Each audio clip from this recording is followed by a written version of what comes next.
Página 105. Os africanos chegam ao Brasil. No início da colonização do Brasil, o trabalho indígena foi bastante utilizado na produção de açúcar. Porém, os portugueses não estavam satisfeitos, já que era difícil submeter totalmente os indígenas ao trabalho forçado. Ao mesmo tempo, os comerciantes portugueses estavam dispostos a ampliar o campo de vendas dos escravizados africanos.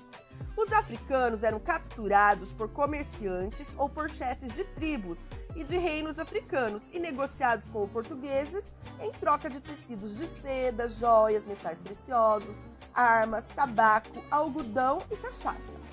Assim, diante dessa coincidência de interesses, a necessidade de trabalhadores por parte da colônia e o comércio de escravos desenvolvido pelos portugueses na África, diferentes grupos de africanos pertencentes aos mais diferentes grupos étnicos chegaram ao Brasil.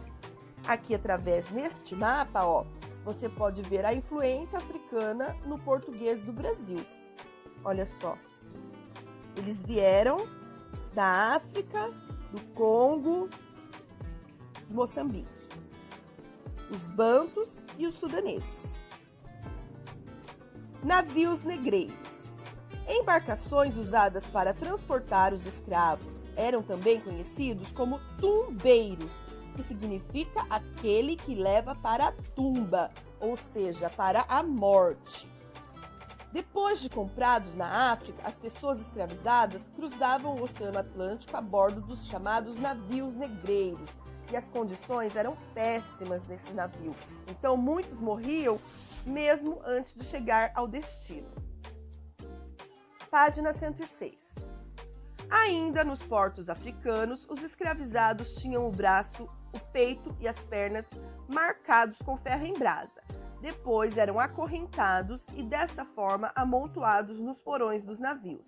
Durante a viagem, que chegava a durar 4 meses, essas pessoas passavam fome, ficavam doentes e muitos morriam antes de chegar às colônias, aquilo que a professora acabou de dizer. Ao chegar aos portos brasileiros, os comerciantes os levavam para o mercado de escravos e lá eles eram tratados como objetos. Tinham os dentes, que eram os indicadores de saúde e idade aproximada, os cabelos e o corpo avaliados. Eram tratados igual animais mesmo, tá? Eram também solicitados a pular para que os compradores avaliassem sua resistência ou os seus problemas físicos e ficavam expostos aguardando sua venda. O preço que recebiam variava de acordo com seu sexo, sua idade e as condições físicas em que se encontravam. Ou seja, o homem valia um preço, a mulher valia outro. Conforme a idade também variava o preço, se era mais forte ou mais fraco, o preço era diferente. Aqui uma gravura de Johann Moritz Rugendas, produzida no século XIX, representa a visão do autor para o que seria um mercado de escravos. Vocês já devem ter visto algumas imagens em algumas novelas, algum filme na TV, e é exatamente assim que acontecia, tá? Os primeiros escravizados chegaram ao Brasil em 1538 e a partir daí vieram em número cada vez maior. Eles vinham da costa oeste da África, passando por Cabo Verde, Congo, Quilwa e Zimbábue.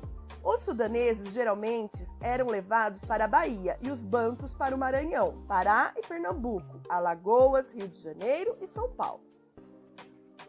Então, olha só, qual era a atividade dos comerciantes portugueses lá na África? O que eles faziam? Eles se dedicavam ao comércio de escravos. E qual que foi a dificuldade que os grandes proprietários das lavouras canavieiras encontraram em relação aos trabalhadores, né?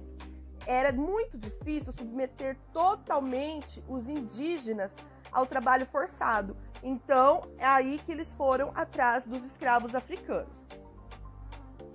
Os comerciantes portugueses, eles comercializavam escravos que vinham do continente africano. E no Brasil, os proprietários da lavoura canavieira precisavam desses trabalhadores. É por isso que o comércio de escravos foi para frente, deu certo, né? Foi muito lucrativo. Vamos continuar. A substituição do trabalho indígena, página 107. No Não demorou muito para que os proprietários de terra, principalmente os donos das grandes fazendas de produção de cana-de-açúcar, substituíssem o trabalhador indígena pelo africano escravizado. Como eles não conheciam essas terras e estavam longe de suas famílias, mantê-los presos nas fazendas se tornou mais difícil do que aprisionar os indígenas conhecedores dessas regiões. Assim, a história dos africanos no Brasil começa com a escravização, mas não se limita a ela. As tradições, os costumes, os mitos e as religiões de diferentes povos africanos foram e ainda são fundamentais para a formação de nossa cultura e de nossas tradições, hoje consideradas brasileiras. Atividade 3. A viagem na África para o Brasil era extremamente difícil. Homens, mulheres e crianças eram amontoados nos porões dos navios, sem qualquer tipo de cuidado. Os comerciantes queriam transportar a maior quantidade de pessoas possível, por isso as condições de higiene e de alimentação a bordo eram mínimas. Letra A. Qual era o nome da embarcação utilizada para trazer os africanos escravizados? Você vai voltar à página e você vai encontrar lá, tá? Achou? Isso, o nome da embarcação utilizada para a viagem era navio negreiro ou tumbeiro. Letra B. O que acontecia com muitas das pessoas transportadas nessas embarcações? A professora já explicou. Muitas pessoas escravizadas, transportadas nessas embarcações, ficavam doentes ou morriam ainda antes de chegar ao seu destino. Questão número 2. Localize e pinte no texto. De vermelho, o que acontecia com os escravizados antes do embarque. De azul, a duração aproximada da viagem da África até o Brasil. E de verde, o local para onde os escravizados eram levados ao embarcar no navio negreiro. E de laranja, o que faziam os compradores para escolher seus escravos. Olha, então vamos fazer juntos e por parte. Pegue a sua caneta vermelha, o seu lápis de cor vermelho, tá? Eu vou pegar o meu rosa, que vai ser o vermelho, tá bom? Meu vermelho vai ser rosa. O que acontecia com os escravizados antes do embarque? Aqui no texto já está falando, olha, na página 106. Ainda nos portos africanos, os escravizados, ó, começa aqui. Ainda nos portos africanos, os escravizados tinham os braços, os peitos e as pernas marcados com ferro em brasa. Era isso que acontecia com eles, certo? E depois, o que acontecia? Depois eram acorrentados e amontoados nos porões dos navios. Pintamos de vermelho o que acontecia com eles, né? De azul, o que nós vamos pintar de azul? Volta lá na questão, o que é para pintar de azul? A duração aproximada da viagem da África até o Brasil. Durante a viagem, que chegava a durar 4 meses. Então, vamos pintar de azul aí, ó. A viagem chegava a durar 4 meses. Esta parte que você vai pintar de azul. O que nós vamos pintar de verde? Volta lá na sua apostila. O local para onde os escravizados eram levados ao desembarcar no navio negreiro. Para onde eles eram levados? Ao chegar, olha aqui, ó. Ao chegar aos portos brasileiros, os comerciantes os levavam para o mercado de escravos. Pronto, já respondeu. E agora, de laranja, pega o seu lápis laranja. Qual é a pergunta? O que faziam os compradores para escolher seus escravos? Pega o seu lápis laranja e vamos lá.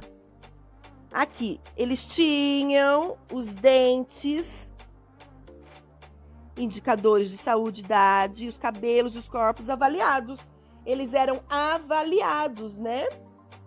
E eram também solicitados a pular para que o comprador avaliasse sua resistência ou seus problemas físicos e ficavam expostos aguardando a venda.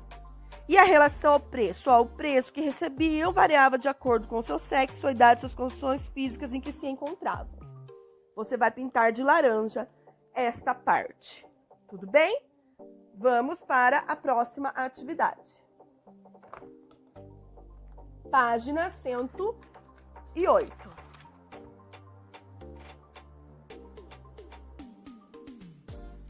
Página 108, em casa.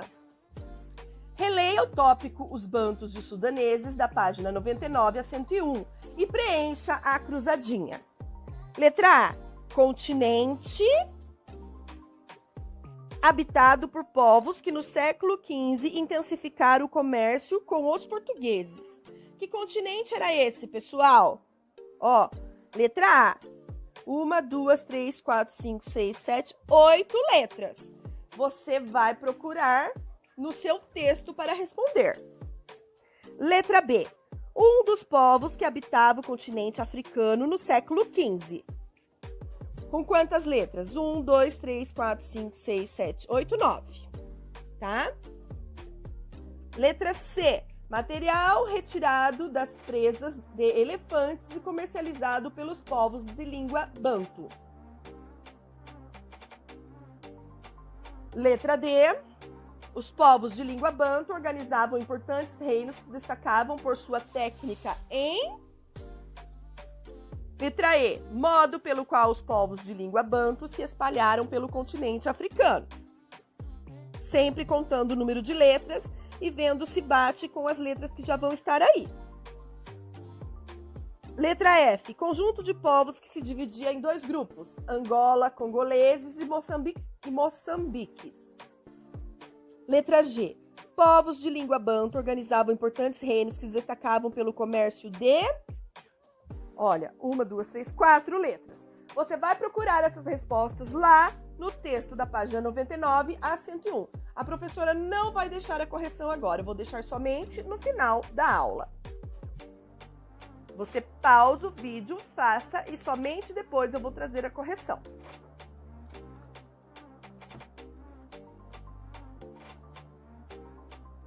Página 109. Complete a tabela. O Reino do Congo e o Reino de Gana.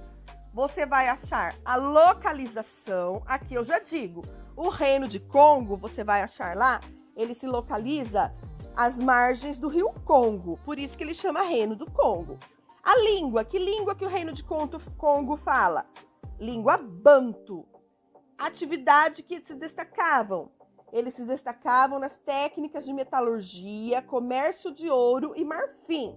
A professora já falou, eu não vou colocar a resposta aqui. Depois você leia lá o seu texto, confere e escreve. Ou volta ao vídeo e ouve novamente o que a professora disse, combinado? Reino de Gana. Qual a localização do Reino de Gana? O Reino de Gana está lá no texto, lá atrás. Ele é situado entre o deserto do Saara e a região de florestas da região Sudão. A língua que o povo do Reino de Gana fala, sudanês. A atividade em que se destacavam, técnicas de mineração, agricultura e pecuária. Atividade 3. Coloque C para correto e I para incorreto. Dentre as possibilidades de negócios que os portugueses encontravam na África, estava o comércio de ouro e de escravos. Isso é correto ou incorreto? Isso é correto. Durante os séculos XV e XVI, os portugueses fundaram feitorias na costa oriental da África. Isso está incorreto. Por quê? Porque não foi na costa oriental, e sim na ocidental, tudo bem? Terceira afirmação. Os portugueses se aproximavam de chefes de tribos locais e dos reis africanos para conseguir realizar o comércio com eles. Sim, coloque a letra C. Está correta essa afirmativa. Quarta afirmação. Os portugueses adquiriram ouro, marfim, escravos e outros produtos por meio do comércio com os africanos. Também está correto. Aqui nesta parte está dizendo para você reescrever as frases incorretas de forma que se tornem corretas. É esta aqui, ó. Você vai tirar esta palavra aqui, ó. Costa oriental. Não é oriental, é ocidental. Tudo bem? Aqui, ó, você vai escrever assim. Durante o século XV e XVI, os portugueses fundaram feitorias na costa ocidental da África. É isso que você vai escrever aqui. Está errado essa palavra aqui. Tudo bem? Faça aquela sua cruzadinha e na sequência a professora vai deixar a correção. E depois vamos para a página 110. Continuação da atividade, página 110. Número 4. Por que os donos de fazenda de cana-de-açúcar trocaram os trabalhadores indígenas por africanos escravizados? Você vai se lembrar da aula que a professora explicou o quê? Que o fator essencial para a troca da mão de obra indígena pela dos africanos escravizados foi porque o preço era vantajoso, o lucro obtido com o tráfico, tá? Os escravos ficavam presos na fazenda e eles não tinham opções de fuga, porque eles não conheciam o território assim como os índios conheciam. E eles estavam longe da sua família, longe da sua terra natal. Então, por isso que foi dado preferência aos escravos africanos para serem escravizados. Você vai escrever a sua resposta aqui. Questão número 5. Leia o texto para responder a questão. Em cada armazém chegavam a ficar estocadas de 300 a 400 pessoas. Olha, pessoal, estocadas, hein? Como se fosse mercadoria. Entre homens, mulheres e crianças, à espera de compradores. Aqueles que reagiam eram, chicoteados. O preço das peças, pessoas eram peças, como eram chamadas, variava conforme as condições físicas, idade, sexo e peso. Por que os autores usam as palavras estocadas e peças, ao invés de hospedadas e pessoas, para se referir aos africanos que chegavam ao Brasil? A professora já deu a resposta, né, pessoal? Porque os africanos escravizados eram considerados e tratados por boa parte dos europeus como objetos e não como seres humanos. Tudo bem? Atividade número 6. Aqui nós faríamos a divisão em grupo e montaríamos uma maquete de uma fazenda colonial, tá? Mas isso nós não vamos fazer. Quem quiser fazer em casa, fique à vontade para fazer. Agora, não é obrigatório, tudo bem? Espero que você tenha gostado da aula. Se você fizer a maquete, poste a sua foto no WhatsApp que a professora vai divulgar a sua maquete, tudo bem? Até mais!